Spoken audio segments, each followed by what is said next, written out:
Selamat pagi Rama, Suster, Bapak Ibu yang terkasih di dalam Tuhan Yesus Kristus. Kita berjumpa kembali pada pagi hari ini di acara Bindoman, Bina Doa dan Firman yang selalu ada untuk Bapak Ibu pada setiap hari Selasa. Terima kasih untuk kehadirannya Rama, Suster, Bapak Ibu semuanya. Pada pagi hari ini kita dapatkan berkat dari Rama Bayu dengan tema 7 Duka Bunda Maria. Dan nanti ujian akan dilayani oleh Ibu Sisi dan Bapak Paulus. Sebelum acara kita mulai, kita undang Ibu Ervina selaku Bunda Kudus untuk memberi sambutan. Kami silakan. Terima kasih Rani, selamat pagi semua yang terkasih, khususnya untuk Rama Bayu yang sudah menyediakan waktu di antara kesibukannya yang sangat luar biasa. Romo Bayu sungguh dipakai Tuhan dengan baju dan dandanan yang keren, dengan pengajarannya yang mudah dicerna ya, katanya Jepang, jelas dan gampang. Dan dengan jambangnya juga, ini adalah Romo yang luar biasa sekali. Terima kasih ya Rama ya. Kapan-kapan nyanyi karo aku ya Romo, cendol dawet. Dan juga untuk teman-teman semua yang masih bersama dengan kami dari Padang, dari Australia, dari Pennsylvania, dari Jakarta, Pak Rudi, Pak Joni, Pak Adi, Pak Yoyo dari Kudus, dan kemudian dari Padang Juli, dan juga semuanya yang bersama dengan kita dan tetap setia di Bindoman. Saya tidak perlu mengenalkan lagi karena Romo Bayu sudah kenal bahwa kita nih ibu-ibu yang menjadikan wanita tiang doa bagi keluarganya. Tentunya dengan tiang doa itu kita harus lebih banyak mengenal firman Tuhan. Dan untuk firman Tuhan itulah yang kita timba dan kita dapat dari setiap persekutuan kami, baik Bindoman maupun Deiverbum. Dan juga tentunya bapak-bapak yang selalu mendukung supaya tiangnya nggak ambruk ya. Kalau tanpa dukungan bapak-bapak juga kita nggak kuat. Terima kasih untuk Anda semuanya. Biarlah sekarang kita akan mendengarkan pujian Tuhan dan sebentar kita akan menerima firman dari Romo Bayu. Tuhan Yesus memberkati.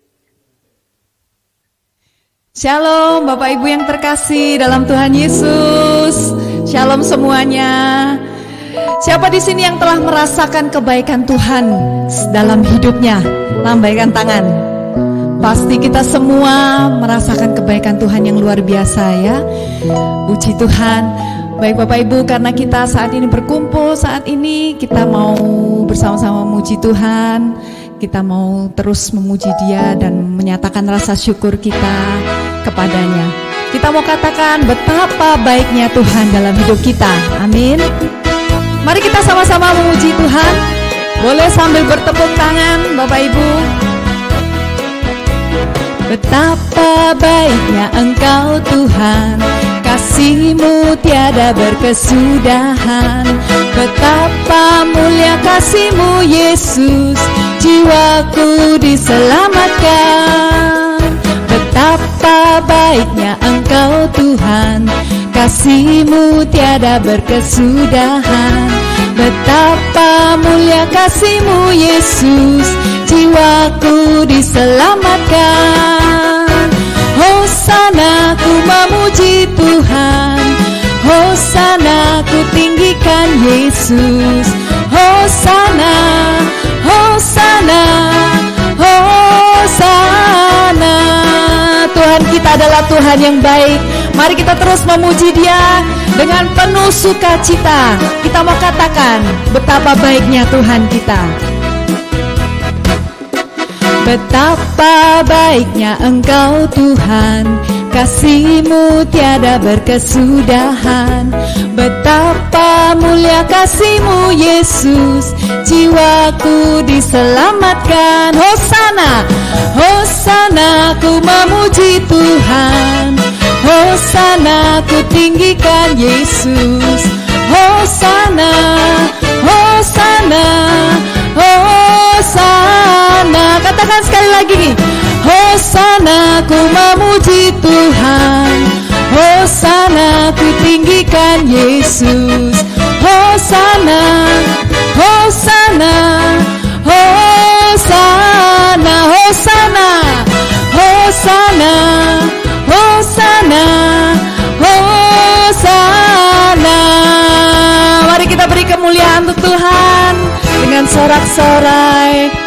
Hosana bagi nama Tuhan yang maha tinggi.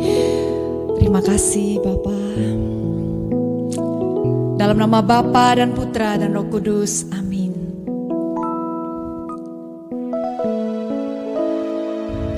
Segala hormat, puji dan syukur kami hanya bagi-Mu Bapa. Kami mengucap syukur kepadamu ya Bapa, karena sekali lagi kami boleh merasakan kebaikan-Mu dalam hidup kami. Kami boleh memperoleh anugerah kehidupan yang baru ya Bapa. Dan kami boleh memperoleh anugerah kesehatan yang baru. Terima kasih banyak Bapa untuk semua berkat-Mu yang telah Kau curahkan bagi setiap kami dan anggota keluarga kami. Di saat kami tidur sepanjang tadi malam, kami percaya kami anak-anak-Mu telah menerima berkat daripada-Mu Bapa. Bapa, saat ini kami mau memberikan waktu kami yang singkat ini untuk Engkau Bapa. Kami mau bersama-sama teman-teman kami memuji dan memuliakan Engkau, menyembah-Mu Bapa, mendengarkan firman-Mu. Terima kasih Bapa untuk kesempatan ini. Kami percaya Bapa bahwa kami datang kepadamu saat ini bukan karena kekuatan kami, namun semuanya karena Engkau yang telah menyentuh hati kami, sehingga kami boleh datang kepadamu pada pagi hari ini. Terima kasih banyak Bapa. Terima kasih banyak untuk anugerah-Mu ini Bapa. Kini kami mau terus memuji-Mu, kami mau terus menyembah-Mu Bapa. Kami mau sampaikan rasa syukur kami kepadamu lewat puji-pujian kami pada pagi hari ini. Terima kasih ya Bapa. Kami mau bersyukur untuk segala kasih-Mu dalam hidup kami. Engkau sungguh baik Bapa. Terimalah pujian syukur kami kepadamu.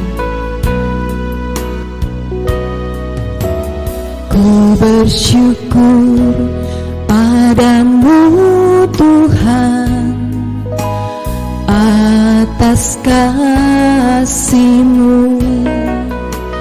Ku bermazmur bagi nama-Mu yang kudus. Sebab Engkau kebenaran kami, sebab Engkau kebenaranku. Padamu ku percaya, betapa mulianya Tuhanku. Ku rindu menyatakan, tinggikan diri-Mu mengatasi langit. Kebesaran-Mu Tuhan mengatasi bumi. Tinggikan diri-Mu mengatasi langit. Kemuliaan-Mu Tuhan mengatasi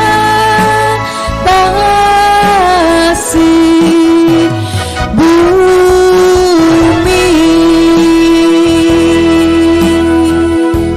Kami mau mengucap syukur kepadamu ya Bapa. Hanya lewat pujian ini ya Bapa, kami mau sampaikan rasa syukur kami yang begitu besar kepadamu, karena kami boleh merasakan kasih setia-Mu dalam hidup kami. Kami mau terus nyatakan Bapa, rasa terima kasih kami kepadamu Bapa. Ku bersyukur padamu Tuhan atas kasih-Mu. Ku bermazmur bagi nama-Mu yang kudus,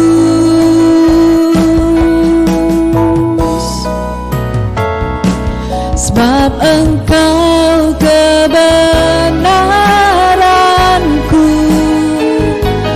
padamu ku percaya. Betapa mulianya Tuhanku, ku rindu menyatakan, tinggikan diri-Mu mengatasi langit. Kebesaran-Mu Tuhan mengatasi bumi. Tinggikan diri-Mu mengatasi langit. Kemuliaan-Mu Tuhan mengatasi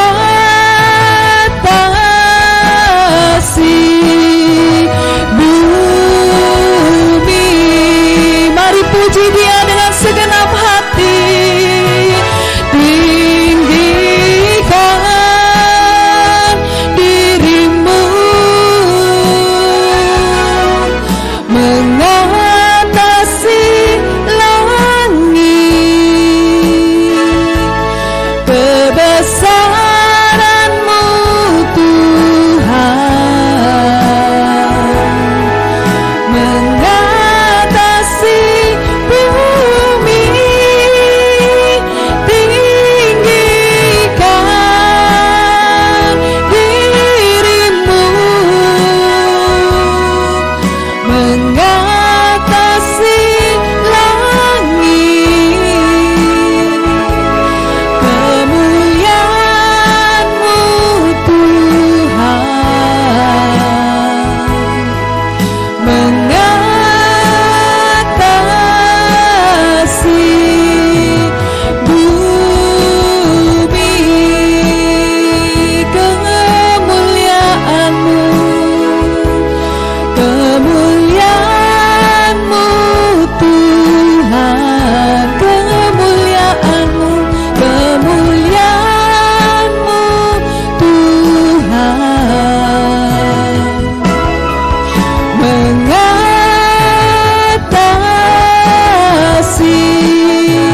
bumi.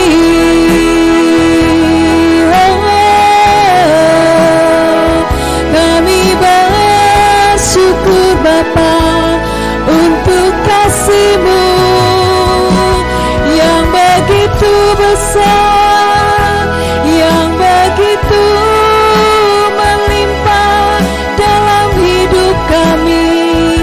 Sepanjang hidup kami, kami bersyukur ya Bapakku. Bapakku yang baik, terima kasih Bapa untuk kasih setia-Mu, untuk penyertaan-Mu dalam hidup kami ya Bapakku. Terima kasih. Sampaikan rasa syukur-Mu saat ini. Sampaikan rasa syukur-Mu kepada Bapa. Begitu baiknya Dia di dalam kehidupan-Mu. Mengucap syukurlah untuk kasih-Nya yang tidak berkesudahan, Dia telah memelihara hidupmu sampai detik ini. Sampaikan rasa syukurmu yang mendalam kepadanya. Terima kasih ya Bapakku, penyertaan-Mu yang sempurna, kasih-Mu yang tiada berkesudahan melimpah dalam hidup kami, anak-anak-Mu Bapa. Untuk itu Bapa, kami bersyukur ya Bapakku.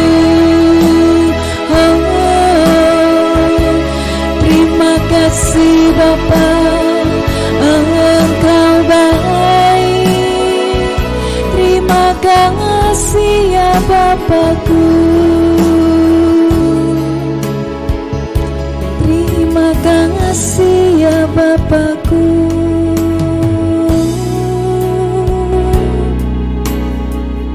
Terima kasih. Engkau sungguh baik Bapa. Engkau sungguh baik. Terima kasih Bapa untuk segala kebaikan.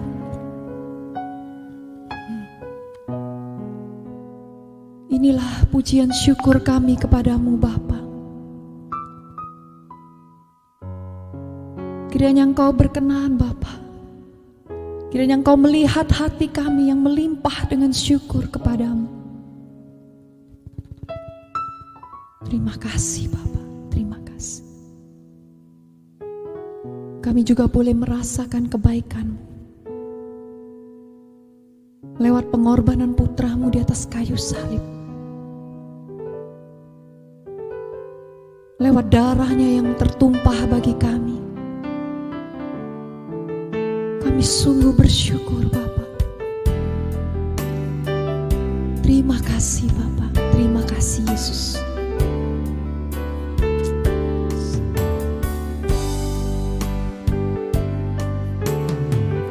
Telah kulihat bukti kasih-Mu, Kau menderita gantikanku. Dengan darah-Mu Kau selamatkanku. Kini ku hidup menyenangkan-Mu. Telah kulihat bukti kasih-Mu. Kau menderita gantikanku. Dengan darah-Mu Kau selamatkanku. Kini ku hidup menyenangkan-Mu.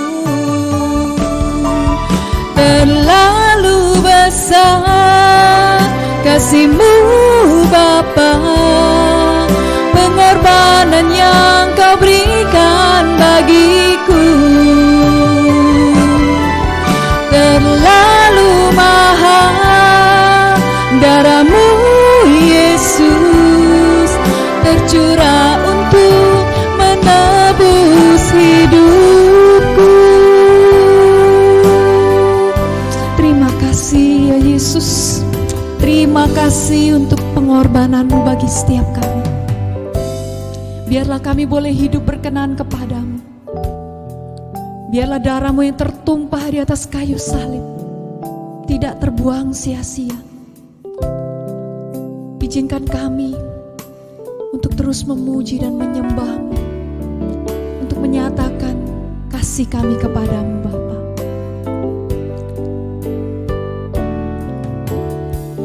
Telah kulihat bukti kasih-Mu, Kau menderita gantikanku. Dengan darah-Mu Kau selamatkanku. Kini ku hidup menyenangkan-Mu. Terlalu besar kasih-Mu Bapa, pengorbanan yang Kau berikan bagiku terlalu mahal. Darah-Mu Yesus tercurah untuk menebus hidupku. Terlalu besar kasih-Mu Bapa, pengorbanan yang Kau berikan bagiku terlalu mahal. Darah-Mu Yesus tercurah untuk menebus hidupku. Terlalu mahal. Darah-Mu Yesus tercurah untuk menebus hidupku. Tercurah untuk menebus hidupku. Tercurah untuk menebus hidupku.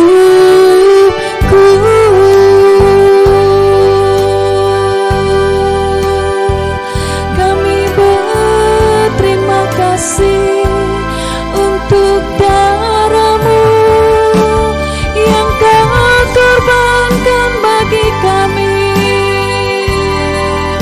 Kami menyembah-Mu Bapa, kami sembah Engkau Bapakku yang mulia.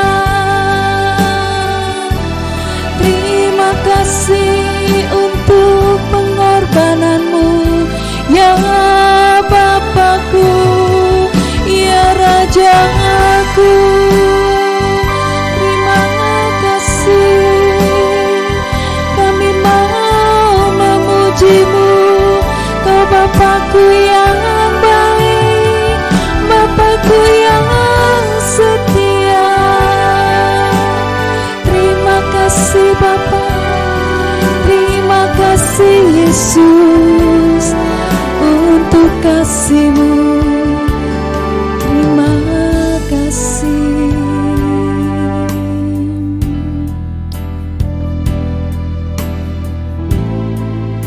Terima kasih Bapa. Terima kasih Yesus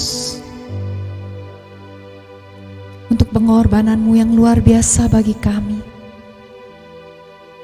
Terima kasih.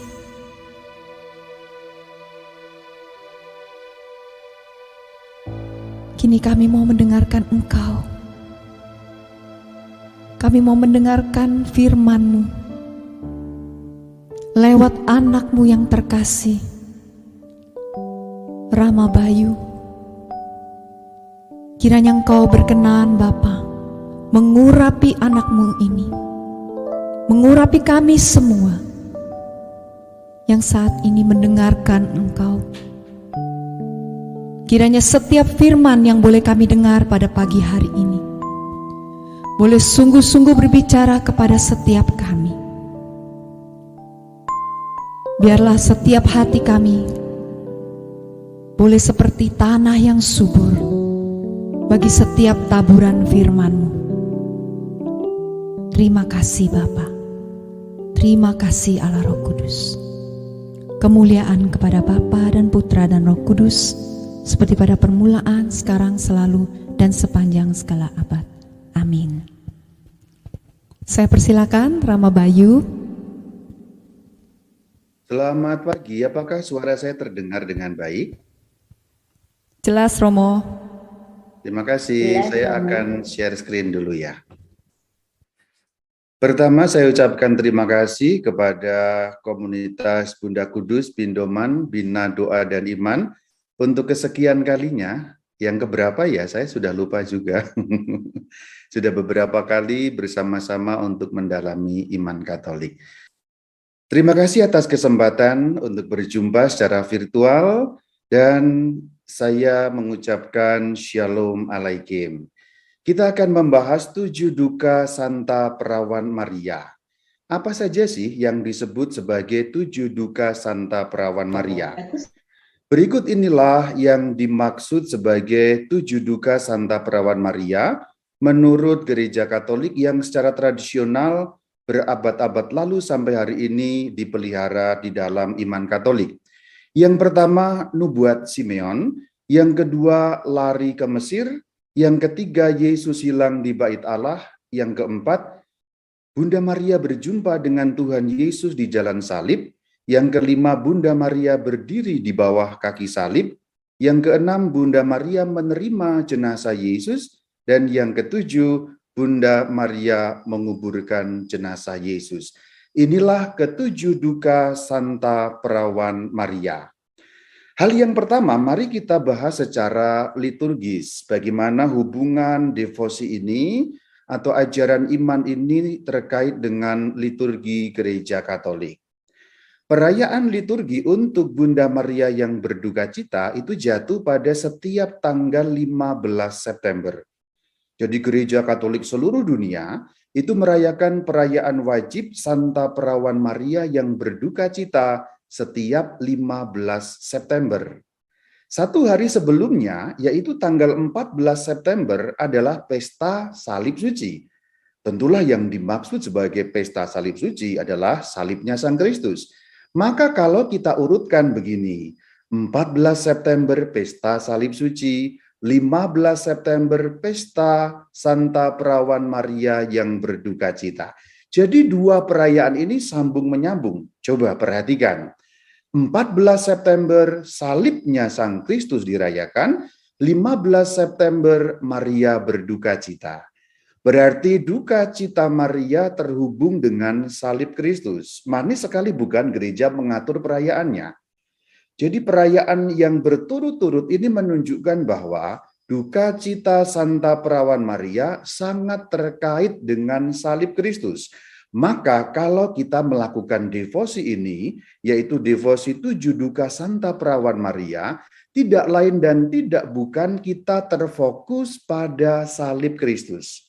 Itulah kenapa kita dapat mengingat apa yang selalu dikatakan oleh Gereja Katolik, per Mariam ad Jesum. Melalui Maria kita sampai kepada Yesus. Jadi sepertinya yang dibahas adalah duka citanya Santa Perawan Maria. Tetapi pada akhirnya kita akan sampai kepada Sang Kristus sendiri. Per Mariam ad Jesum. Dan memang saudara-saudari, tidak ada satupun devosi kepada Bunda Maria yang tidak mengantar kita kepada Yesus. Maka omongan-omongan di luar sana yang kadang-kadang menyebutkan, ngapain selalu ke Bunda Maria, Bunda Maria, Bunda Maria, nanti Yesusnya iri. Ada orang-orang yang menuduh seperti itu, seakan Tuhan kita itu cemburuan gitu loh. Oh tidak, karena hampir semuanya atau boleh dikatakan semua devosi mengenai Bunda Maria selalu akan mengantar kita kepada salib Kristus. Mari kita perhatikan beberapa peristiwa di dalam 7 duka. Ini cerita mengenai Yesus Kristus berada di jalan salib, kemudian Sang Bunda berjumpa dengannya. Kita mengenalnya dalam perhentian atau stasi yang keempat dalam jalan salib. Ini selalu berfokus pada Tuhan kita Yesus Kristus. Dalam perjalanan Sang Bunda berjumpa, itu juga merupakan bagian dari salah satu dari 7 duka Santa Perawan Maria. Kemudian berdiri di bawah kaki salib. Juga nanti sangat jelas dirumuskan di dalam Injil Yohanes. Juga ketika pemakaman Sang Kristus, karena di bawah kaki salib Bunda Maria ada, pastilah pada saat pemakaman itu juga Bunda Maria ada.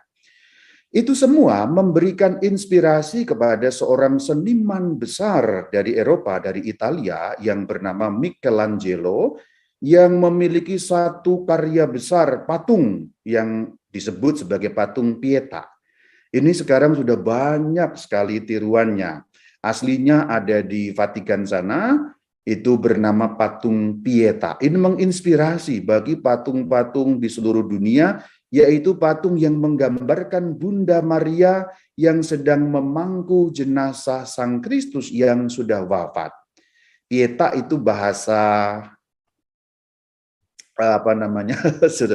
Sebentar, mengingat ya, Pieta itu bahasa Italia. Mau ngomong bahasa Italia kok sulit sekali. Pieta itu bahasa Italia. Kalau diterjemahkan ke dalam bahasa Inggris itu compassion, atau dalam bahasa Latinnya compasio. Compasio itu artinya belas kasih, tetapi juga dapat diartikan dengan makna lain, compasio. Jadi dua kata co dan pasio. Co itu bersama, menjadi teman. Pasio, kita tahu sengsara Kristus.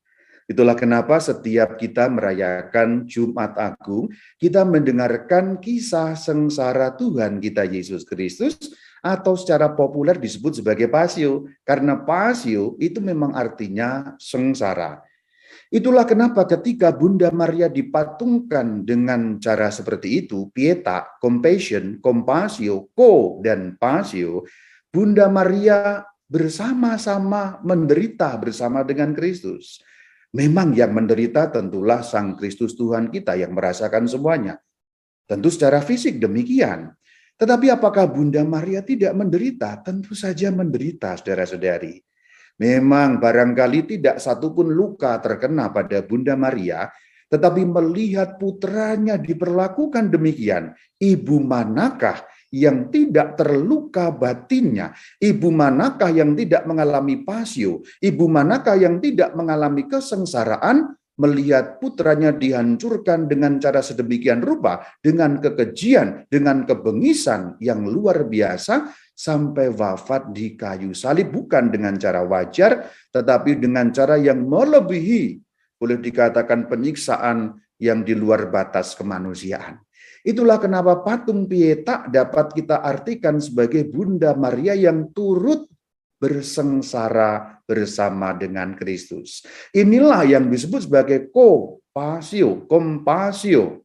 Maka kalau kita melihat gambar ini, ikon ini, Bunda Maria ada di sebelah kanan Sang Kristus, yang di sebelah kiri Sang Kristus adalah Santo Yohanes.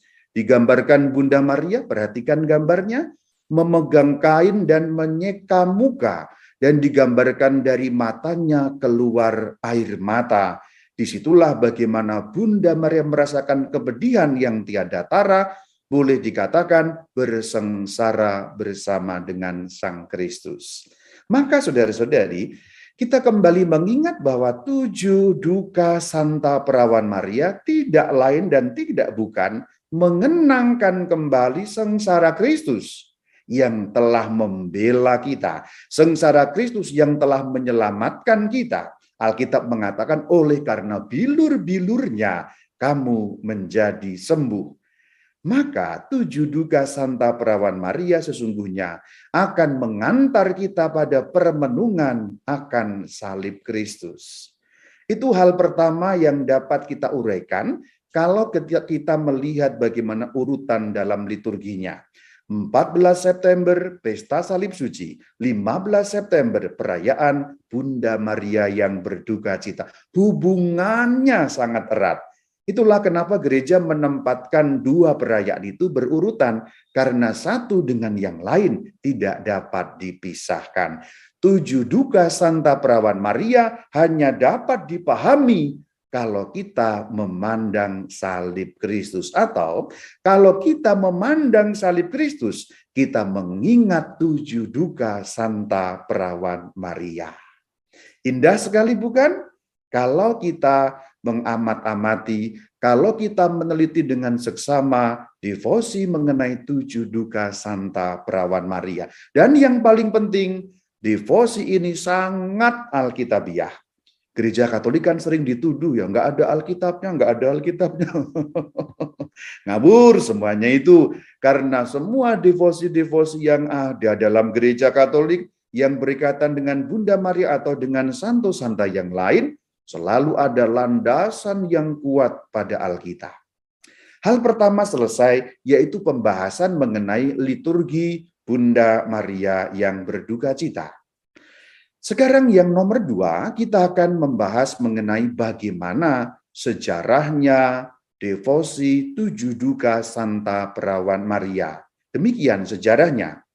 Pada tahun 1239, yaitu 5 tahun setelah pendirian Ordo Servit, yang juga disebut sebagai hamba-hamba Maria di Monte Senario, ketujuh orang pendiri menetapkan bahwa duka Maria yang berdiri di bawah kaki salib sebagai devosi utama dalam ordo mereka. Jadi kalau kita mau melacak awal mulanya dari mana secara formal, yaitu dari tahun 1239. Apakah sebelum tahun ini tidak ada? Ya pastilah ada. Tetapi mungkin belum diadakan secara formal, secara resmi. Barangkali di sana-sini sudah ada kelompok-kelompok kecil atau orang-orang tertentu yang menghormati duka Maria yang berdiri di bawah kaki salib. Namun tahun 1239 dipakai sebagai titik awal secara resmi bahwa ada satu kelompok ordo yang namanya Ordo Servit atau Ordo Hamba-Hamba Maria yang menjadikan duka Maria sebagai devosi yang pokok, devosi yang utama di dalam kelompok mereka. Namun pada tahun 1239 ini belum ketujuh duka Maria, baru dikatakan duka Maria yang berdiri di bawah kaki salib. Perhatikan bahwa awal mula devosi ini selalu terhubung dengan salib. Yang awal mula diangkat sebagai devosi Bunda Maria yang berduka cita adalah Bunda Maria yang digambarkan berdiri di bawah kaki salib sebagaimana ada di dalam tulisan Injil Yohanes. Itu awal mulanya. 1239 Maria berdiri di bawah kaki salib sebagai devosi yang utama. Inilah yang digambarkan dalam ikon ini yang menjadi devosi utama. Jadi adegan ini yang kita dengar dalam setiap kali Jumat Agung, itulah awal mulanya yang dijadikan devosi. Nanti pada akhirnya ini hanya merupakan salah satu dari duka Bunda Maria. Tetapi dari sinilah awal mulanya. Bagaimana adegan dalam Injil Yohanes itu menjadi devosi yang awal mulanya menjadi cikal bakal devosi 7 duka Santa Perawan Maria. Selanjutnya, sebelum abad ke-16, pesta duka Maria di bawah salib dirayakan terbatas di keuskupan-keuskupan Jerman bagian utara, Skandinavia, dan Skotlandia. Rupanya sejarah-sejarah awal, pesta duka Maria di bawah salib itu dirayakan di Eropa bagian utara. Ingat ini sebelum abad 16 ya.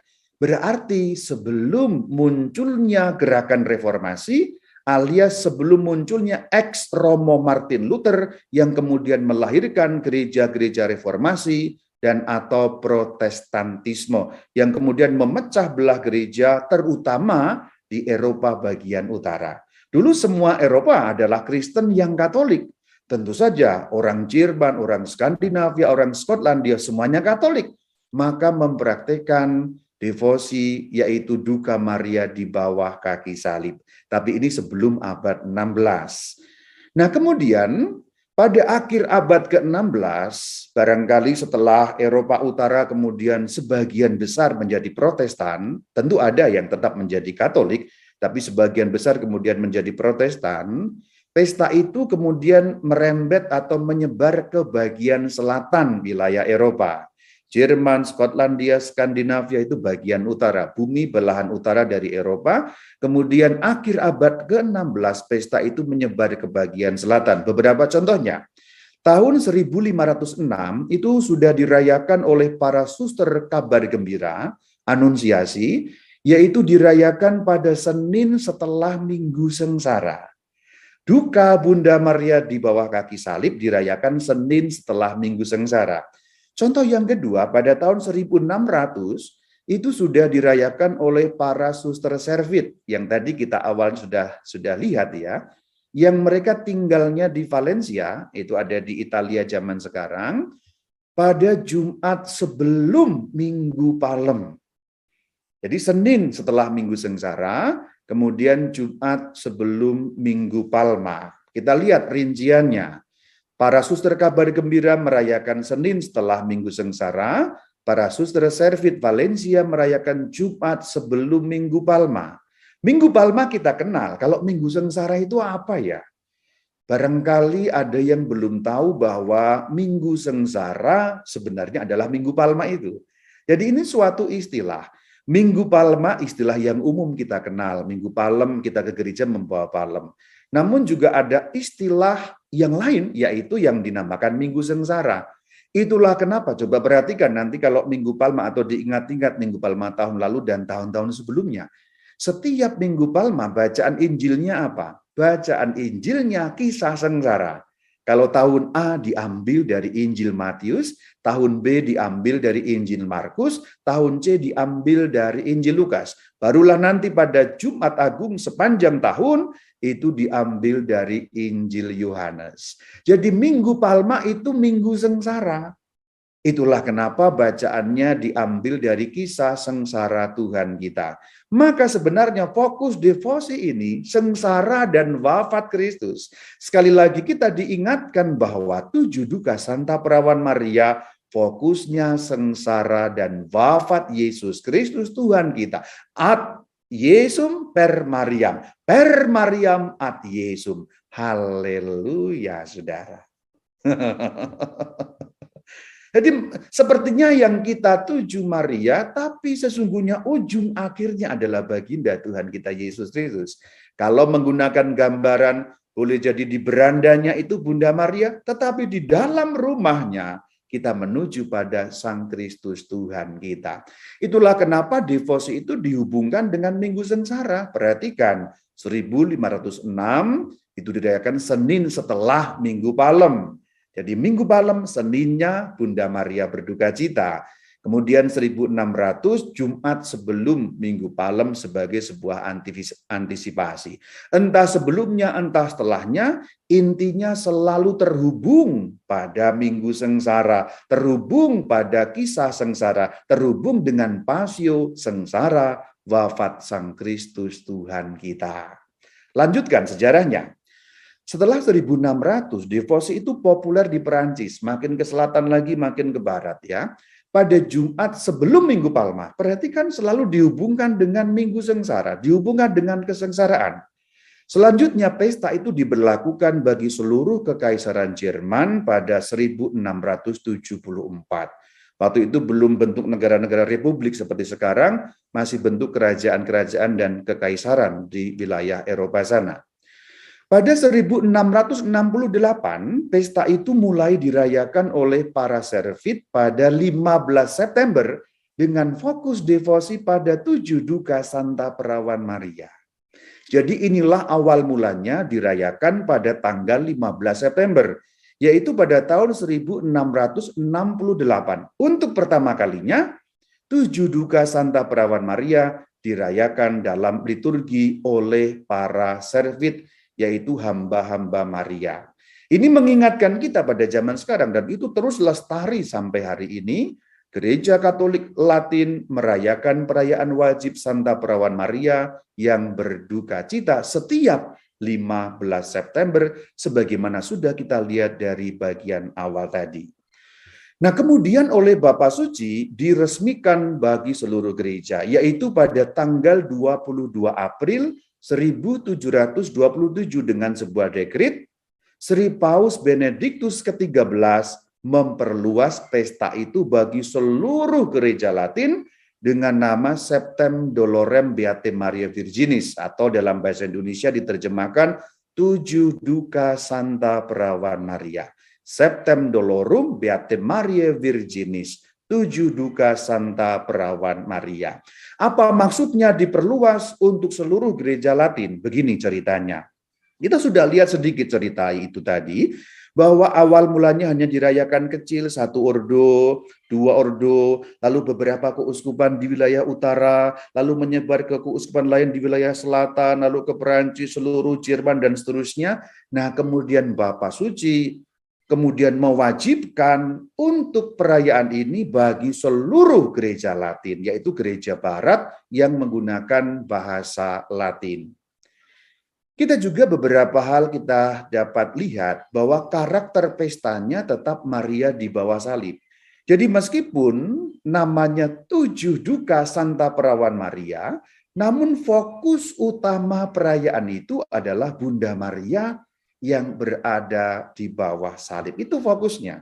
Seperti yang sejak semula sudah dirayakan oleh para servit tahun 1239 tadi.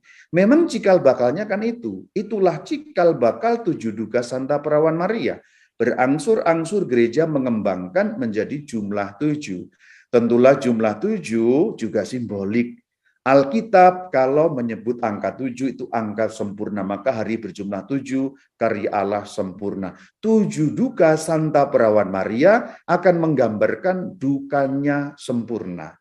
Dukanya sempurna bersama dengan Sang Kristus, maka disebut sebagai co-passio, sengsara bersama dengan Sang Kristus. Nah, mulai tahun 1727 itu dalam setiap misa dan ofisi itu dinyanyikan sebuah lagu yang berjudul Stabat Mater. Itu merupakan karya yang sangat tradisional dari tahun 1300-an, tepatnya 1306, oleh Jacopone da Todi. Itu seorang dari Italia yang menulis dalam bahasa Latin suatu madah atau suatu nyanyian kidung yang berjudul Stabat Mater. Nanti di bagian terakhir saya akan sampaikan kepada saudara-saudari, kita cicipi sedikit bagaimana kalimat-kalimat Stabat Mater. Stabat Mater Dolorosa dan seterusnya. Lagunya macam-macam, tapi yang tradisional kira-kira seperti itu, yang umumnya kita pakai sebagai lagu kalau kita melakukan jalan salib. Na na na na na na na na na na na na na na. Nyanyian itu secara tradisional dihubungkan dengan Bunda Maria. Tetapi kita menggunakannya untuk jalan salib itu menegaskan apa? Sekali lagi, 7 duka Santa Maria terhubung dengan salib Kristus. Per Mariam ad Yesum. Haleluya, saudara. Jadi kita selalu diingatkan kembali, fokus devosinya sesungguhnya sengsara dan wafat Kristus, meskipun judulnya 7 duka Santa Perawan Maria atau Bunda Maria di bawah kaki salib. Maka kalau kita melihat kembali sejarahnya, 2 tanggal atau 2 tahun yang penting dapat kita kutip, meskipun ada beberapa tahun yang penting-penting tadi, tapi kalau kita lihat ringkasannya demikian. Berawal secara resmi 1239 dengan devosi Santa Perawan Maria di bawah kaki salib. Kemudian 15 September 1668 dimulailah satu rumusan yang lebih formal, 7 duka Santa Perawan Maria, meskipun titik utamanya adalah Maria yang di bawah kaki salib. Tetapi ingat, salibnya salib Kristus, maka devosi ini mengantar kita pada Yesus Kristus Tuhan kita. Haleluya, saudara. Demikian sejarahnya, kita sudah pelajari bagaimana liturginya sehingga ketahuan maknanya dan arahnya kemana. Kita sudah pelajari bagaimana sejarahnya sehingga kita tahu awal terbitnya devosi ini bagaimana. Sekarang kita akan membahas satu persatu 7 duka itu bagaimana dengan sedikit rincian. Supaya kita lebih paham lagi apa yang dimaksud ke-7 duka Santa Perawan Maria. Kita ingat di bagian depan tadi inilah 7 duka Santa Perawan Maria. Kita mulai dari yang pertama, nubuat Simeon. Duka yang pertama ini seperti menggarisbawahi duka-duka yang lain. Kita akan lihat dari Alkitab. Dan kalau kita melihat ayat kuncinya adalah Lukas 2 ayat 35. Yang bunyinya demikian, kelak suatu pedang akan menembus jiwamu sendiri. Suatu pedang akan menembus jiwamu sendiri. Itulah kenapa Bunda Maria yang berduka cita sering digambarkan dengan apa? Dengan sosok wanita yang ditembusi pedang. Silakan lihat gambar yang saya pampangkan di situ.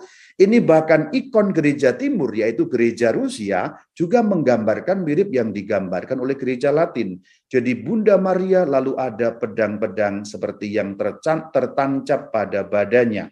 Kalau penggambaran gereja barat, gereja Latin lebih ekstrim lagi, perhatikan.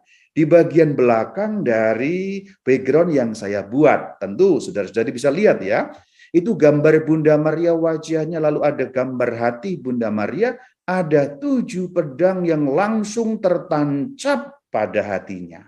Agak ngeri memang, tetapi memang itu gereja mau menggambarkan dengan suatu kesenian secara simbolik tentu saja. 7 pedang menggambarkan 7 luka Santa Perawan Maria. Tentu tidak ada kejadian nyata yang seperti itu, tidak ada. Kalau orang bertanya, Bunda Maria memang pernah ditembus dengan pedang? Ya tidak.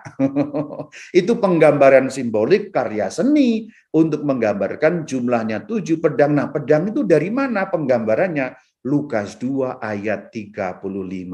Kelak suatu pedang akan menembus jiwamu sendiri. Tentu yang dimaksud pedang di sini bukan pedang harafiah, yaitu alat untuk membunuh, itu bukan. Tapi pedang, senjata tajam. Maksudnya kalau orang terkena, tertembus pedang senjata tajam, itu sakit, terluka tentu saja. Dan dikatakan pedang menembus jiwa, tidak hanya menembus badan, ini menembus jiwa, artinya sakitnya, lukanya Bunda Maria akan ada di dalam jiwanya. Tentu bukan ada luka pada fisiknya. Itulah yang dimaksud Lukas 2 ayat 35. Dan ayat di dalam Injil Lukas inilah yang mendasari sebagai landasan Alkitabiah devosi 7 duka Santa Perawan Maria. Maka kalau ada yang bertanya, apakah devosi ini ada landasan Alkitabiahnya? Ada. Lukas 2 ayat 35, jelas sekali.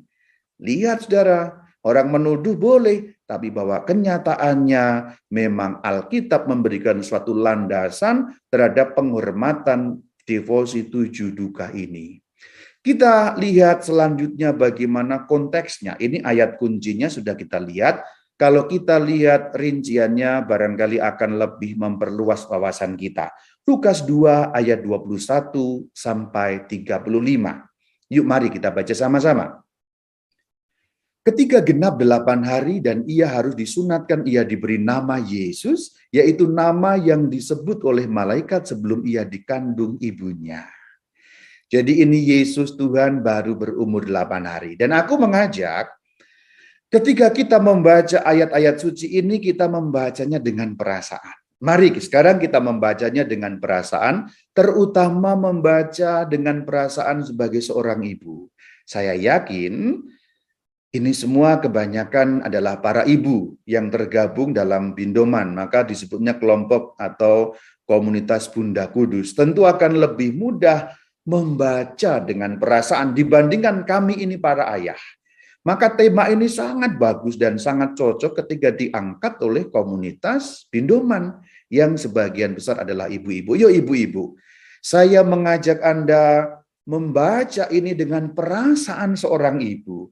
Anda bayangkan adalah Anda sendiri yang sebagai Maria itu, supaya sedikit menyelami bagaimana kedukaannya itu. Yuk saya ulangi mulai dari ayat 21. Saya sambung sampai ayat 35 dan Anda ikut membacanya dengan perasaan hatimu.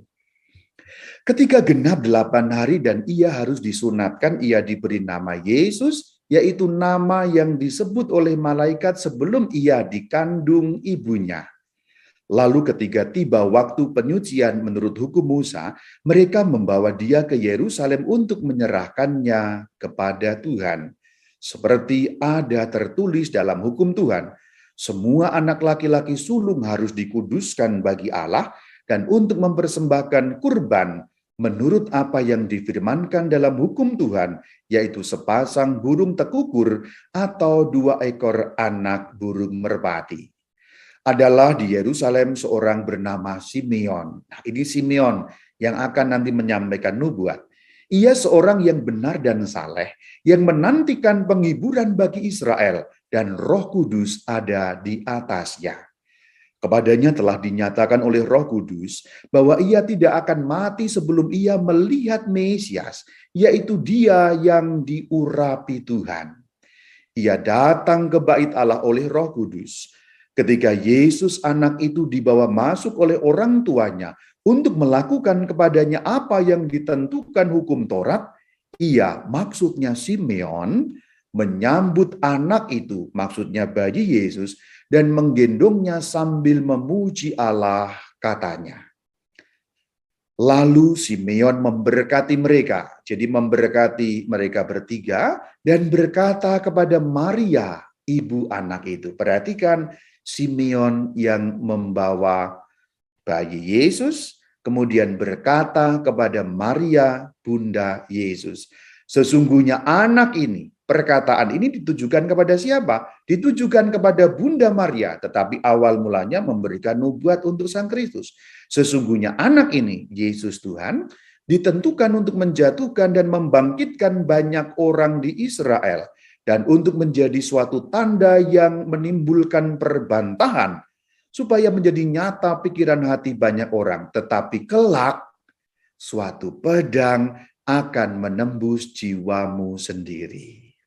Perhatikan saudara-saudari, engkau bayangkan kau punya anak umur 8 hari, dan seseorang memberikan suatu nubuat yang tidak menyenangkan sama sekali. Suatu pedang akan menembus jiwamu sendiri.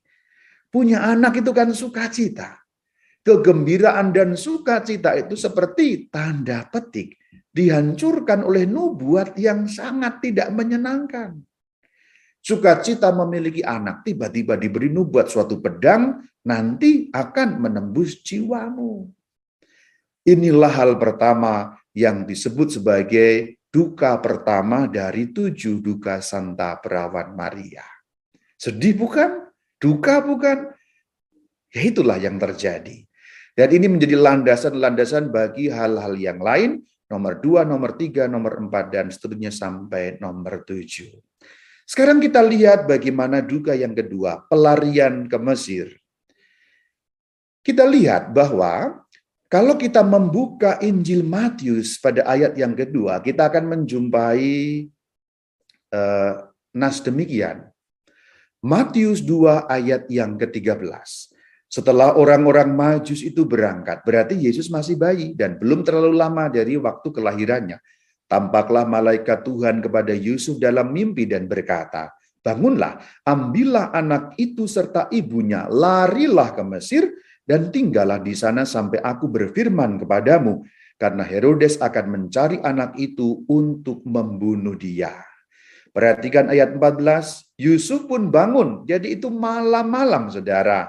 Dalam mimpi pada waktu malam, Yusuf bangun, lalu dikatakan yang saya cetak dengan warna kuning, diambilnya anak itu serta ibunya malam itu juga, lalu menyingkir ke Mesir dan tinggal di sana hingga Herodes mati. Hal itu terjadi supaya digenapi apa yang difirmankan Tuhan melalui nabi, dari Mesir kupanggil anakmu. Malam-malam dibangunkan, malam-malam dengan membawa bayi merah, harus menembus dinginnya malam. Kita lihat bagaimana gambar itu menggambarkan bahwa Santo Yosef bersama dengan Bunda Maria yang menggendong Yesus kecil naik keledai harus lari dari kejaran pasukan Herodes yang ingin membunuh anak 2 tahun ke bawah. Duka yang kedua, tidak berapa lama setelah Sang Kristus dilahirkan, tidak begitu lama, bahkan bayi itu masih merah, boleh dikatakan begitu, harus lari-lari di tengah kepungan dan kejaran pasukan yang ingin membunuh setiap anak. Coba Anda bayangkan, coba Anda baca sebagai seorang mama, mungkin Anda yang sudah memiliki anak bisa menggambarkan dengan lebih nyata dalam batinmu. Coba bayangkan kamu seorang mama, masih mungkin belum terlalu sehat, ketika habis melahirkan, bayi masih merah, ada berita kerusuhan, pembunuhan di mana-mana, dan malam-malam dengan cara yang tidak layak, dengan cara yang jauh dari nyaman, lari untuk menyingkir ke negeri yang lain dengan situasi yang penuh dengan ketakutan. Ibu-ibu saya yakin mampu menggambarkan dalam hatinya bagaimana duka kedua, yaitu pelarian ke Mesir. Yang ketiga, kita lihat bagaimana Yesus hilang di bait Allah sebagai duka yang ketiga dari Bunda Maria. Kenapa disebut duka? Ya karena hilang. Coba Anda membayangkan anak Anda umur 12 tahun, pergi jauh dari rumah yang harus ditempuh dengan 3 hari perjalanan. Tiba-tiba anak Anda tidak lagi bersama dengan Anda. Bagaimana sedihnya? Jadi sekali lagi aku mengajak ibu-ibu membaca dengan perasaan. membaca dengan hati. Itu merupakan duka yang mendalam. Kita akan menemukan kisahnya dalam Injil Lukas 2 pada ayat yang ke-41 dan seterusnya. Sekali lagi, devosi ini sangat alkitabiah. Yuk kita baca. Tiap-tiap tahun orang tua Yesus pergi ke Yerusalem pada hari raya Paskah. Ketika Yesus telah berumur 12 tahun, pergilah mereka ke Yerusalem seperti yang lazim pada hari raya itu. Ketika hari-hari itu berakhir, sementara mereka berjalan pulang, tinggallah Yesus di Yerusalem tanpa diketahui orang tuanya.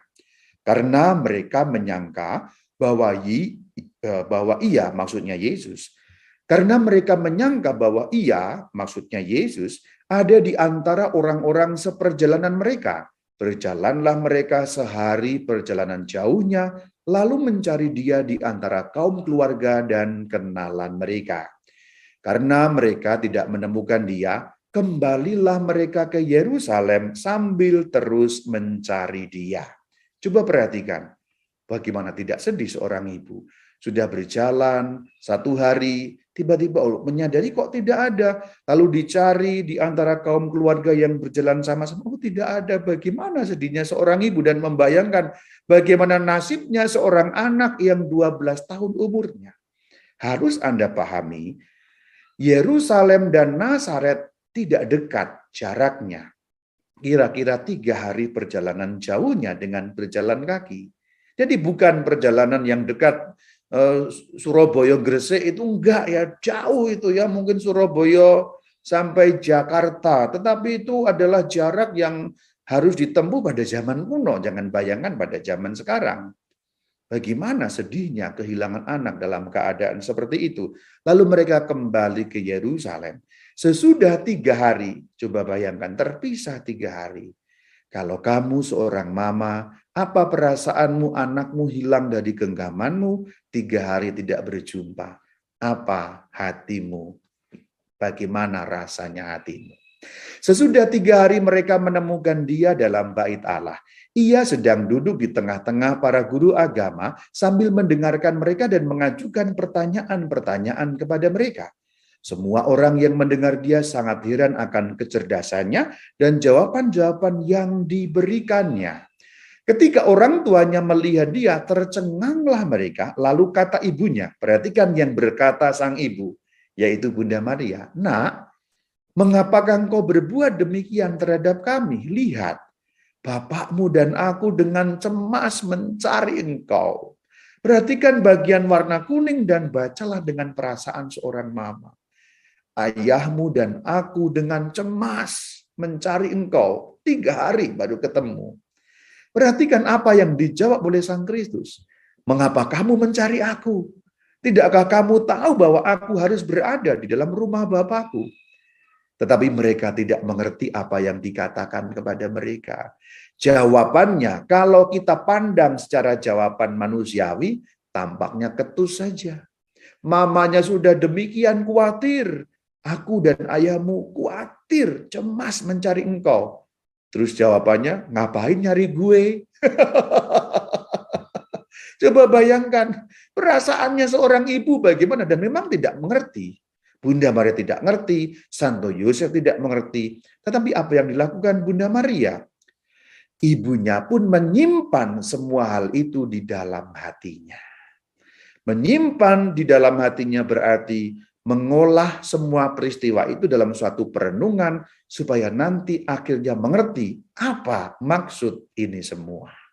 Dikatakan Yesus pulang bersama mereka ke Nazaret, hidup dalam asuhan mereka dan seterusnya dan seterusnya.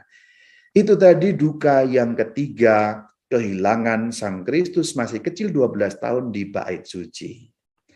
Sekarang duka yang keempat, berjumpa dengan Yesus. Ini jaraknya sudah jauh. Dari umur 12 tahun kita lompat kepada umur 33 tahun. Yaitu ketika Sang Kristus menjelang akhir hidupnya pada saat menjalani jalan salib. Itu kita jumpai di dalam stasi atau perhentian yang keempat. Memang perhentian yang keempat tidak punya landasan langsung di dalam Alkitab, tetapi dapat disimpulkan, yaitu dapat disimpulkan dari duka yang kelima. Duka yang kelima, Bunda Maria di bawah kaki salib. Maka sangat wajar di dalam perjalanan jalan salib itulah Bunda Maria juga mengikuti putranya, berjumpa dengan putranya. Maksud saya adalah tidak mungkin Bunda Maria tiba-tiba di bawah kaki salib. Tentu kita bisa membayangkan ketika Sang Kristus dijatuhi hukuman mati, kemudian Bunda Maria mendengar, berusaha mendekati anaknya. Dalam satu titik, Bunda Maria berjumpa dengan anaknya yang sudah tertatih-tatih memanggul salib menuju Golgota. Jadi memang duka yang keempat tidak punya ayat dalam Alkitab, tetapi bisa disimpulkan dari duka yang kelima. Itu yang dimaksudkan. Aku ingin mengajak ibu-ibu untuk berusaha mendalaminya dengan hati, dengan perasaan. Coba ibu-ibu bayangkan anak yang kamu rawat dari kecil, anak yang begitu kamu cintai, dan kamu sekarang melihatnya dalam kesengsaraan. Tidak ada satu ibu pun yang mengharapkan anaknya menderita. Meskipun kadang-kadang anak-anak itu kurang ajar, betul ya? Betul, ya betul memang. Kadang-kadang anak kurang ajar. Kadang-kadang anak melawan ibunya dan lain sebagainya. Kadang-kadang tidak selalu menyenangkan hati mamanya. Apalagi Yesus Kristus Tuhan yang selalu menyenangkan hati mamanya. Seandainya pun seorang anak tidak selalu menyenangkan hati mamanya, tidak ada seorang ibu yang menginginkan anaknya menderita, bukan? Tidak ada. Perhatikan. Memanggul salib penuh dengan luka-luka di sana sini yang telah dicambuk, bekas-bekas wajah yang tergores dan mungkin sudah penuh dengan luka yang akibat terjatuh, dengan mahkota duri yang darah berceceran di mana-mana, dipermalukan, ditendang, ditampar oleh para prajurit, mungkin dihujat dan dimaki-maki di jalan. Bagaimana perasaan seorang ibu menjumpai anaknya diperlakukan dengan cara demikian, sementara dia seorang wanita yang tidak mungkin berbuat apa-apa melawan perkasanya para prajurit, orang-orang yang ganas menyiksa. Duka cita bukan? Yuk kita beralih ke duka cita yang nomor 5, yaitu Bunda Maria yang di bawah kaki salib, yang sejak awal mula inilah fokus dari devosi ini, Bunda Maria di bawah kaki salib. Ikonnya sudah kita lihat, sekarang kita lihat lagi. Bunda Maria digambarkan memegang sapu tangan, kemudian digambarkan dari matanya keluar air mata. Di bawah kaki salib Yesus bersama dengan Santo Yohanes, yaitu Yohanes Rasul atau Yohanes penulis Injil. Karena Yohanes sendiri yang di sana, dia dapat menggambarkan ceritanya dan ia tuliskan dalam Injilnya, Yohanes 19 ayat 25, 26, 27. Mari kita baca bersama-sama.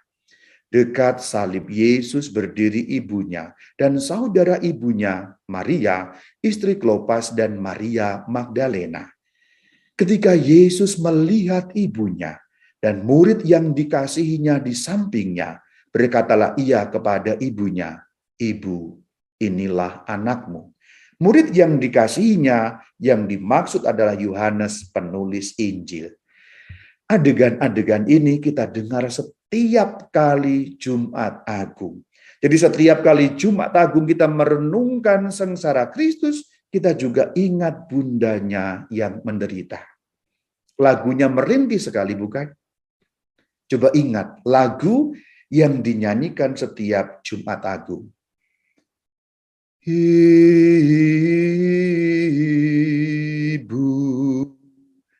inilah anakmu.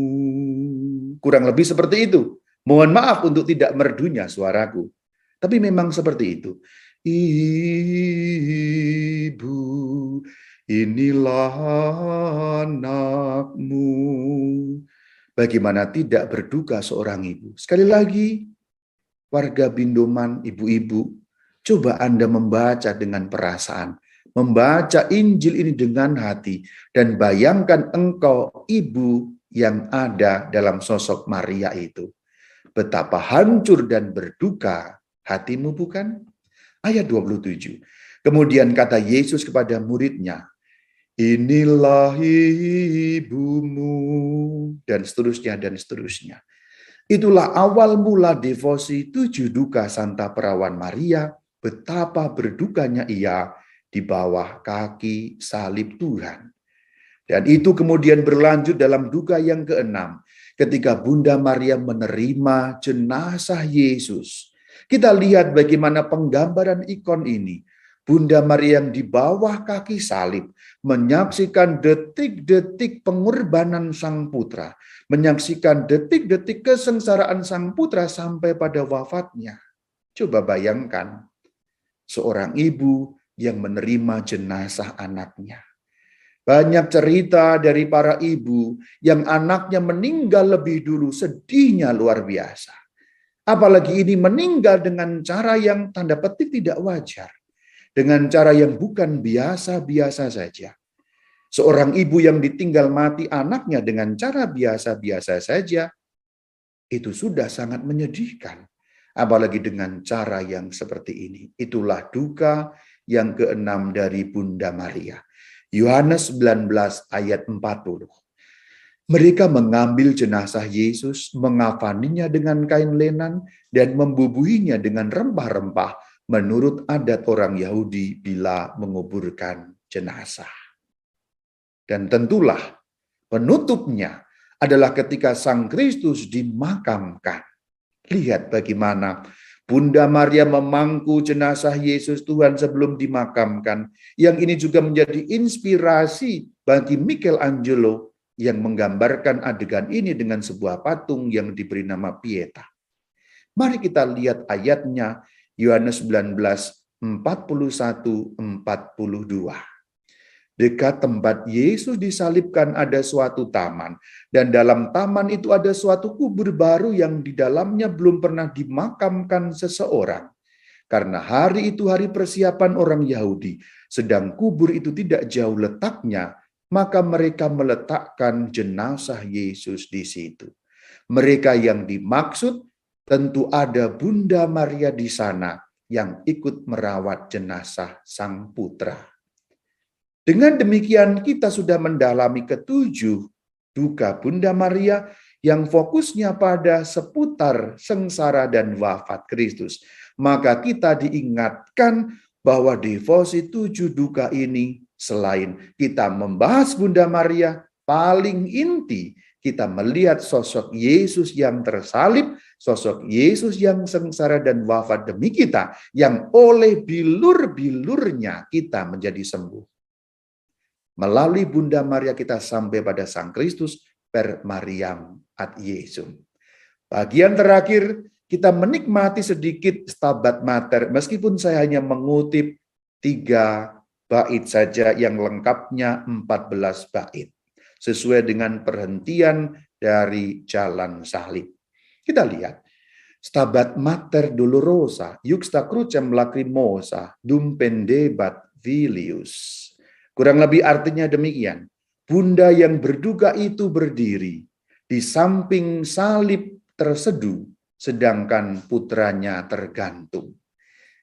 Itulah kenapa ini taruh pada kalimat pertama atau pada bait pertama. Karena memang 7 duka Santa Perawan Maria, pusatnya adalah Bunda Maria di bawah kaki salib. Bunda yang berduka itu berdiri di mana? Di samping, artinya di bawah kaki salib dengan terseduh-seduh. Melihat Filius Pendebat, putranya tergantung pada kayu salib. Stabat Mater Dolorosa, Juxta Crucem Lacrimosa, dum pendebat filius, cuius animam gementem, contristatam et dolentem, per transivit Claudius, o quam tristis et afflicta, fuit illa benedicta, Mater unigeniti. Ayat kedua, jiwanya meratap, tertekan dan sedih, pedang itu melintas. Yang dimaksud dengan pedang tentulah bukan pedang harafiah, tetapi pedang dalam nubuat Simeon tadi. Pedang itu melintas, maksudnya pedang itu menyobek hatinya, menyobek jiwanya ketika melihat putranya menderita.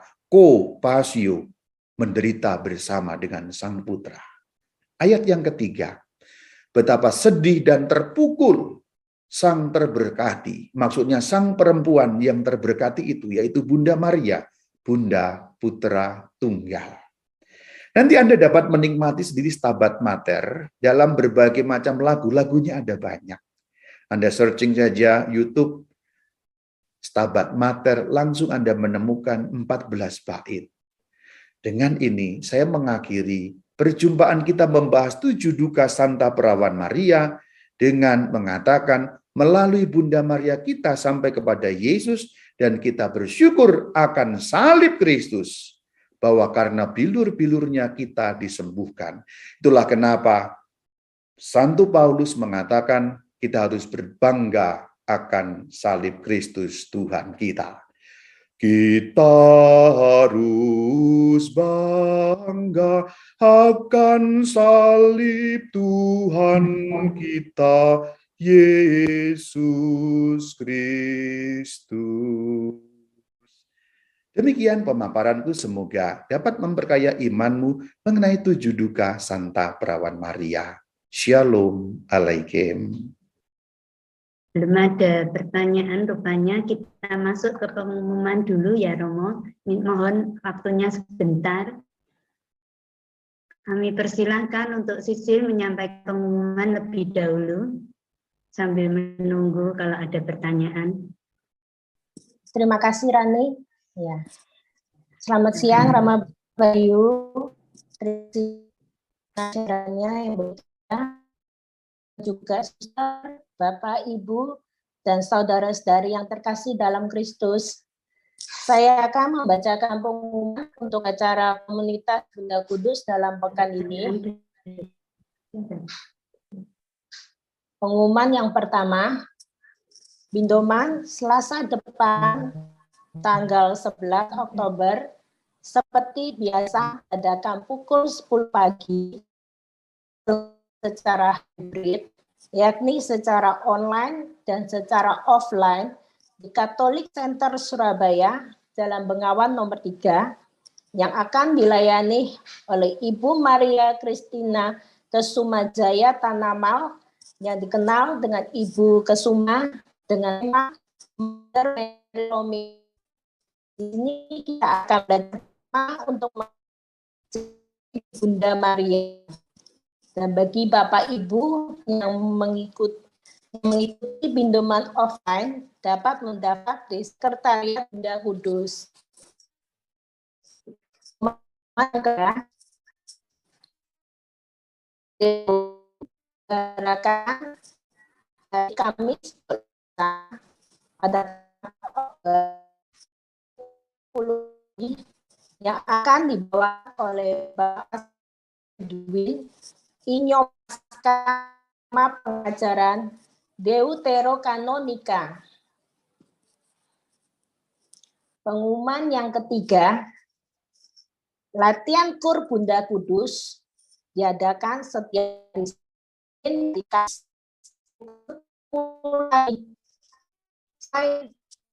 pukul 12 siang.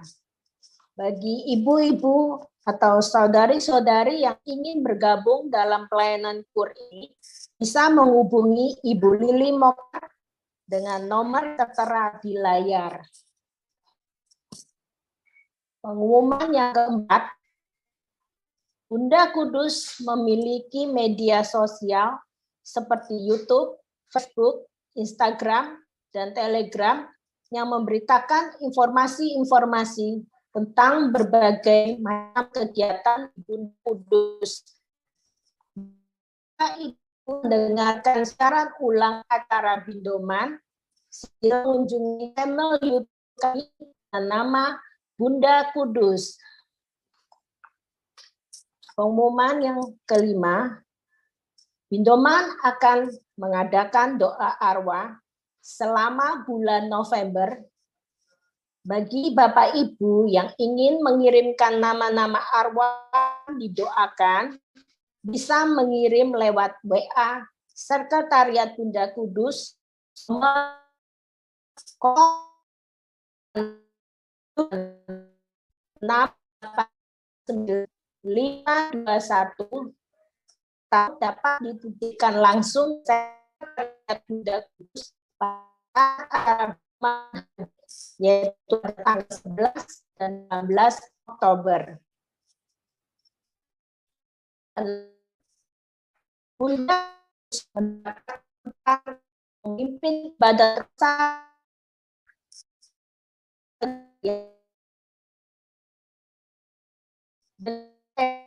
satu situasi hari sudah yang mau itu dan buku yang tertera di layar.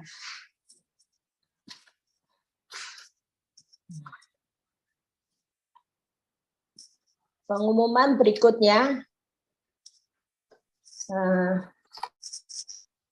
bagi Bapak Ibu yang membutuhkan informasi lanjut tentang kegiatan Bunda Kudus, dapat menghubungi Sekretariat Bunda Kudus melalui WA nomor 085 78689 51. Ya, ulang. Bindoman akan mengadakan doa arwah selama bulan November bagi Bapak Ibu yang ingin mengirimkan nama-nama arwah yang akan didoakan, bisa mengirim lewat WA Sekretariat Bunda Kudus di nomor 085 784 689 521 atau dapat dititipkan langsung ke Sekretariat Bunda Kudus pada saat acara Bindoman Hybrid pada tanggal 11 dan 18 Oktober. Dukungan di Bindoman dapat menyalurkan persembahan kasih melalui rekening TA 5674 atas nama Erni Istiawan.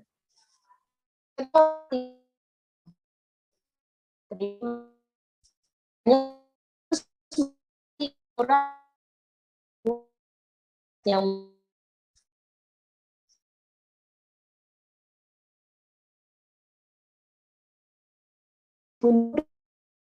jual barang dari seluruh tujuan digunakan untuk kelangsungan hidup kekristenan ingin membantu pelayanan ini dapat memesan barang-barang tersebut melalui Ibu Agnes dengan WA seperti yang tertera di layar. Terima kasih atas perhatiannya. Salam sehat selalu. Tuhan Yesus memberkati kita semua. Amin.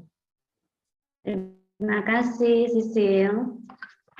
Rama, kalau sebelum menuju ke pertanyaan, tadi kalau saya yang bisa menangkap dari Rama adalah fokus devosi 7 Duka Bunda Maria adalah cikal bakalnya. Kita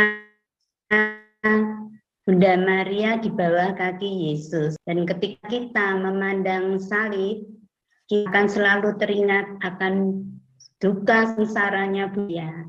Dan paling inti dari devosi Bunda Maria adalah Yesus yang tersalib, yang telah rela menderita dan menyerahkan nyawanya untuk keselamatan jiwa kita orang-orang berdosa.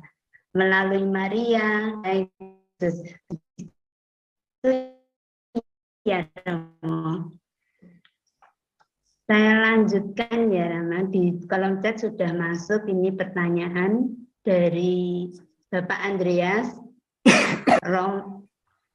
Karena kita ingat ada 7 last word dan 7 duka Santa Perawan Maria. Mengapa kebetulan angka 7 ya? Apakah ada maknanya atau kebetulan? Ya, kenapa 7 duka Santa Perawan Maria? Betul juga mengingatkan pada 7 perkataan akhir Sang Kristus sebelum wafat. Di dalam Alkitab angka 7 angka sempurna, maka kalau dikatakan 7 duka Santa Perawan Maria, ini dukanya kebangetan, dukanya betul-betul sempurna.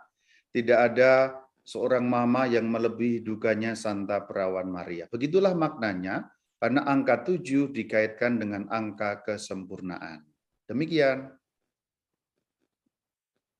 Terima kasih Rama.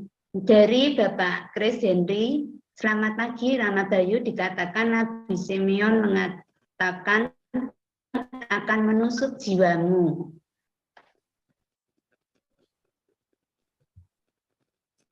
Pertanyaan dikatakan suatu pedang.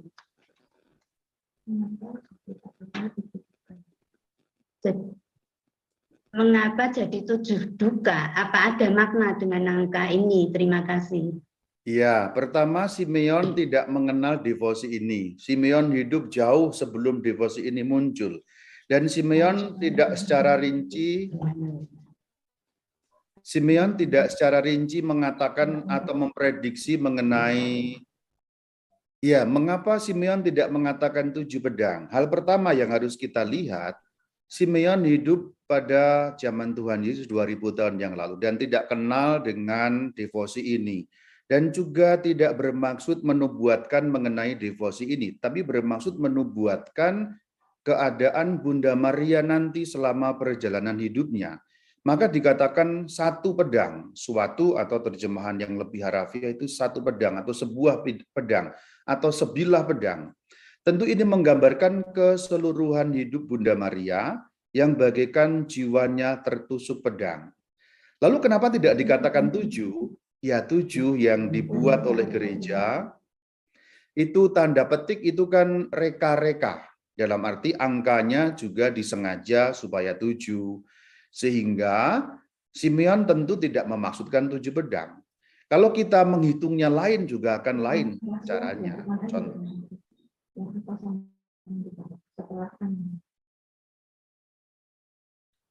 Contoh kalau kita menghitung Bunda Maria yang berada di seputar salib itu kan bisa tidak dihitung terpisah. Contoh, di bawah kaki salib, kemudian menerima Yesus, kemudian memakamkan Yesus, itu bahkan bisa dihitung sebagai 1, bukan?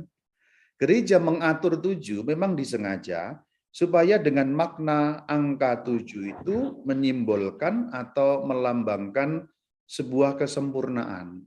Jadi angka 7 itu pun kalau kita mau uraikan, ya itu hanya merupakan cara menghitung supaya pas dengan makna angka 7, supaya dengan angka 7 itu kemudian gereja bisa mengatakan 7 artinya sempurna, maka duka citanya Bunda Maria sempurna. Kalau kita menghitung dengan cara lain, bisa juga tidak 7. Misalnya nomor 1 itu tidak bisa dihitung juga sebagai kepedihan, bukan? Itu nubuat yang menggambarkan nanti nomor 2 kita bisa hitung sendiri, misalnya pelarian ke Mesir. Yesus hilang kita bisa hitung sendiri.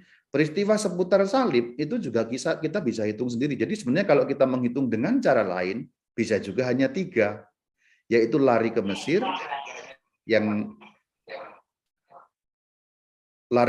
itu yang pertama, Yesus hilang 12 tahun itu yang kedua, dan yang ketiga bisa kita katakan duka Maria seputar salib Yesus. Jadi begitu ya. Jadi angka 7 harus kita pahami bukan itu dari semula ditetapkan demikian, berangsur-angsur dan munculnya pun kan pelan-pelan ya. Kalau awalnya kan devosi ini akarnya dari mana? Dari Bunda Maria di bawah kaki salib, belum ada angka 7 awalnya. Lalu pelan-pelan kan ditumbuhkan, dikembangkan, oh akhirnya ada kesimpulan, oh kalau 7 kira-kira bagus ya. Lalu akhirnya menjadi tradisional, kita kenal sampai sekarang itu menjadi 7 duka Santa Perawan Maria. Seandainya dulu menghitungnya 3, kita akan mengenal 3 duka Santa Perawan Maria. Dengan landasan nubuat Simeon sebagai landasannya, lari ke Mesir yang pertama, kemudian Yesus hilang yang kedua, seputar salib itu yang ketiga. Jadi bisa juga kita katakan 3 duka, bukan? Kalau kita menghitungnya dengan cara lain. Maksudnya adalah 7 itu sekadar merupakan cara mengingat yang diberi makna. Begitu.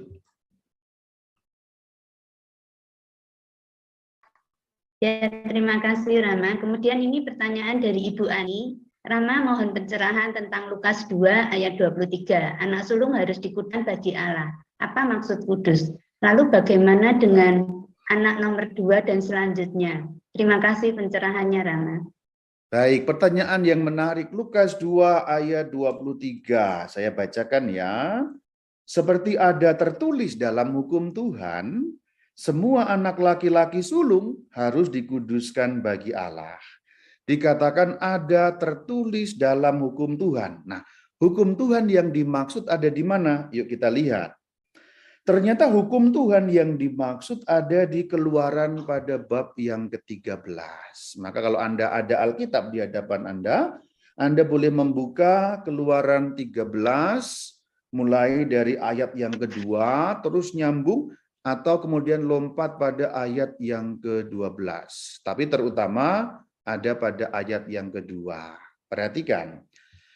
Berfirmanlah Tuhan kepada Musa, ayat 1, lalu ayat 2, kuduskanlah bagiku semua anak sulung, semua yang lahir terdahulu dari kandungan pada orang Israel, baik pada manusia maupun pada hewan, akulah yang empunya mereka. Jadi hukum Tuhan yang dimaksud memang ada, anak sulung menjadi milik Tuhan. Karena anak sulung itu nanti mewarisi perjanjian. Itulah kenapa kalau kita melihat cerita mengenai 2 anak yang kemudian yang satu sulung yang kemudian tidak menerima hak warisan itu, ingat siapa itu? Yakub dan Esau. Kesulungan menjadi penting karena kesulungan adalah haknya Tuhan yang pertama, dan yang kedua kesulungan adalah penerimaan dari warisan orang tuanya. Jadi dimaksudkan dikuduskan itu. Kejadian Keluaran 13 ayat 2, kuduskanlah itu dipersembahkan kepada Tuhan karena kalimat terakhir, akulah yang empunya mereka, akulah pemilik mereka. Maksudnya bahasa gampangnya dijadikan anaknya Tuhan, dijadikan ya anak angkatnya Tuhan kalau kita menggunakan bahasa perjanjian baru. Anak kita semua adalah anak-anak angkat Allah. Tapi untuk orang Israel yang khusus diberi hak seperti itu adalah anak sulung. Nanti menerima warisan dan juga menerima perjanjian. Seperti Yakub dan Esau, Esau yang anak sulung, kemudian Yakub berusaha mengambilnya, Yakublah yang menerima warisan dan menerima perjanjian. Itulah kenapa Abraham, Ishak, tidak Esau. Abraham, Ishak, Yakub, jalur keturunan, jalur warisan, dan jalur ikatan perjanjian. Demikian yang dimaksud. Dari Ibu Anastasia.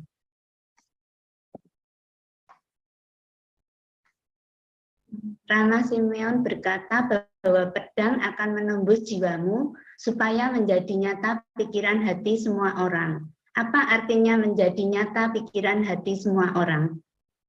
Baik, pertanyaan yang menarik ya. Pertanyaannya sulit-sulit ternyata ya. Ya, kita baca sekali lagi dari ayat 35 ya, Lukas 2. Saya bacakan.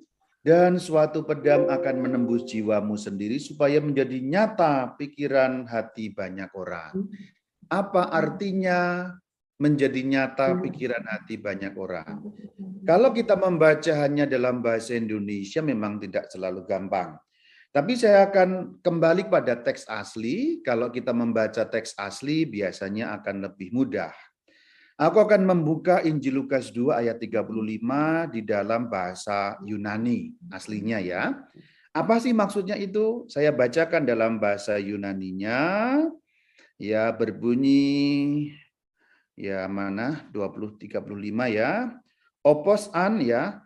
Apokalipsi ya. Apokalipsi somisosin ya berarti terbuka. Itu yang dimaksud terbuka ya, terbuka. Jadi kalau diterjemahkan dengan cara lain, ayat ini memang menjadi nyata pikiran hati banyak orang itu sulit kita pahami. Tapi kalau kita mengacu pada teks aslinya, kita dapat menerjemahkannya supaya menjadi terbuka pikiran dan hati banyak orang. Itulah yang dimaksud. Terbuka berarti bisa menerima. Terbuka, hati yang terbuka, pikiran yang terbuka bisa menerima. Menerima apa yang dimaksud? Tentulah menerima tawaran keselamatan yang datang dari Allah melalui Yesus Kristus Tuhan kita. Jadi yang dimaksud supaya menjadi nyata pikiran hati banyak orang, supaya menjadi terbukalah pikiran dan juga hati banyak orang dalam rangka menerima keselamatan dari Allah yang diberikan melalui Sang Mesias, yaitu Yesus Kristus Tuhan kita. Begitulah problem terjemahan, kadang-kadang tidak selalu mudah dipahami, namun kalau kita melihat pada teks aslinya, seringkali bisa agak sedikit jelas dengan penerjemahan versi yang lain. Demikian, semoga agak jelas. Makasih Rama.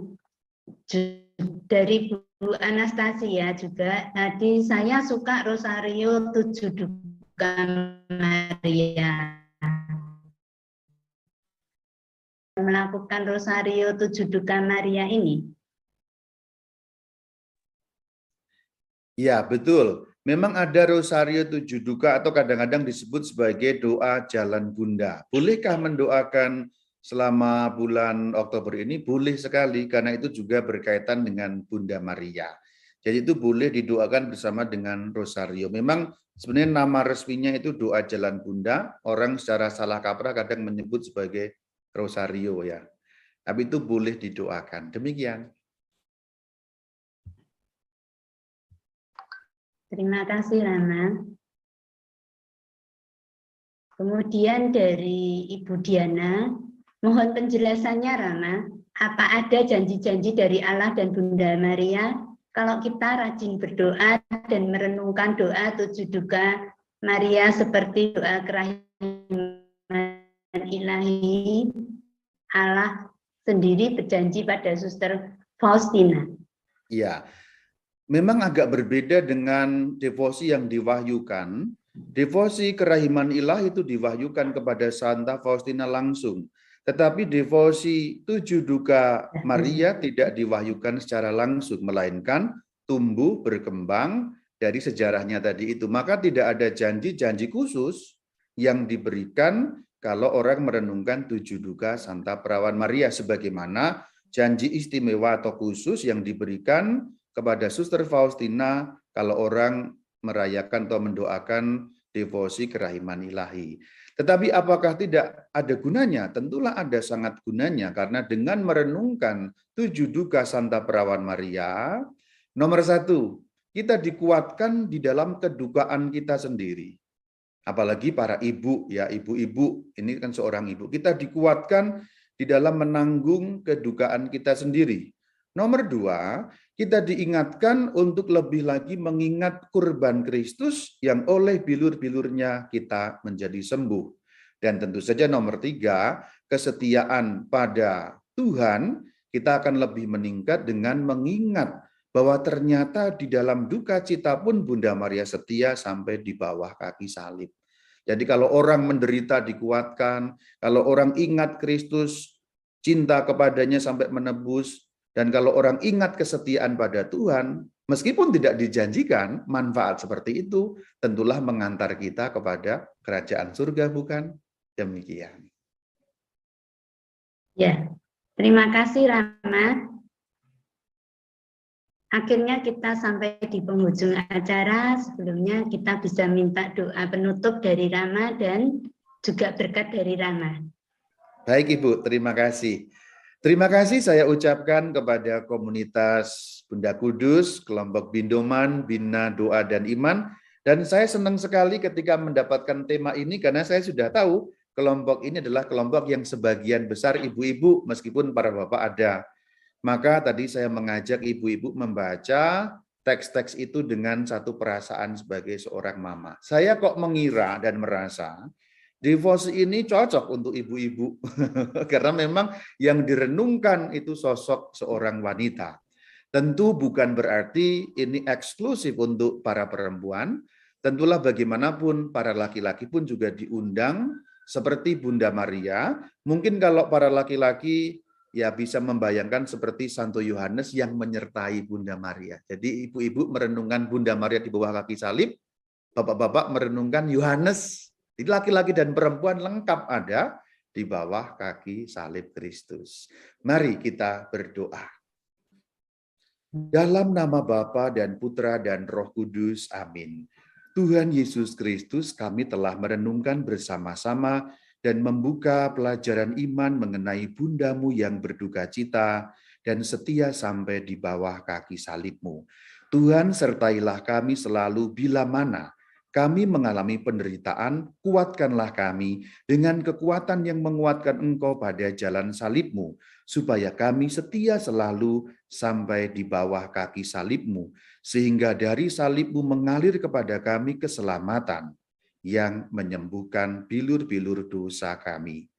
Berkat Tuhan dilimpahkan pada setiap dari kita yang tergabung dalam ruang virtual ini, berkat kesehatan, berkat perlindungan, kesejahteraan jasmani dan rohani demi bertumbuhnya iman. Dalam nama Bapa dan Putra dan Roh Kudus. Amin. Terima kasih. Terima kasih Ramo Bayu. Terima Kita kasih pujian Rama dari Sisil. sebagai penutup lagu. Mari kita nyanyikan sebuah lagu untuk menghormati Bunda kita di bulan Maria ini.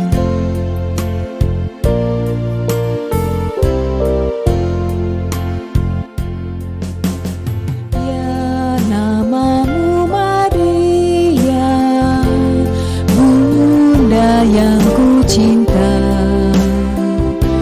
merdu menawan hati segala anakmu.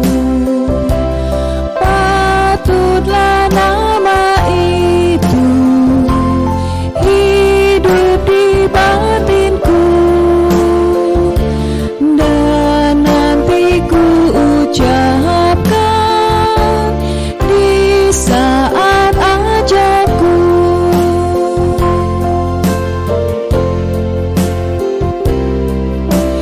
Ya nama yang keramat, perisai hidupku. Dengan nama Maria, aku pasti menang.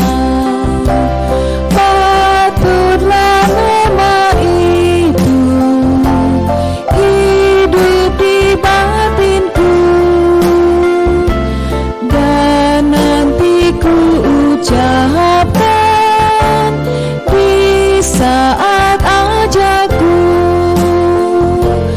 dan nanti ku ucapkan di saat ajakku. Terima kasih Bapak Ibu, terima kasih Romo yang sudah membawakan firman-Nya pada pagi hari ini. Terima kasih Bapak Ibu.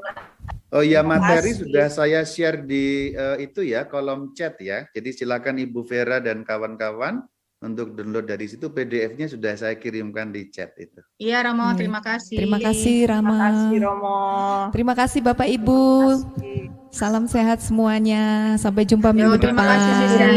Tuhan Yesus memberkati.